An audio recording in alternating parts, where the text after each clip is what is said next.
दोस्तों श्वेता सेन, अगर आप लोगों को नाम से वाकिफ़ नहीं होंगे तो आप लोगों को बता दें कि ये जो आप लोगों के बीच डांस करते हुए ये जो हीरोइन नज़र आ रही है, ये डंस फ़िल्म की हीरोइन है और क्या नाचती है, बहुत ही कमाल का।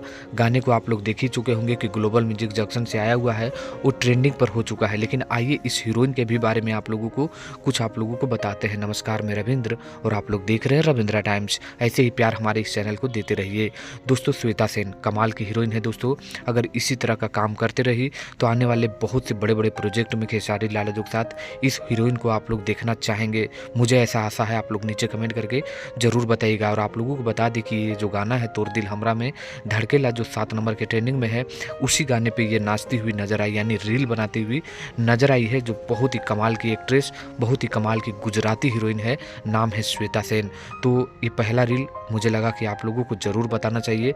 इनको भी आप लोग फॉलो कर लीजिए क्योंकि एकदम शानदार तरीके से एक्टर्स है और आने वाले दिनों में हो सकता है कि अगर आप लोग चाहें, आप लोगों का डिमांड रहे खेसारी लाल यादव पर, तो ये और भी बड़े-बड़े प्रोजेक्ट में आप लोगों को बीच दिखाई दे सकते हैं। तो ये डांस करते हुए वीडियो आया तो मुझे लगा आप लोगों को दिखाना चाहिए। ये कैसा लगा आप लोग कमेंट करके ज़रूर बताइएगा। धन्यवाद।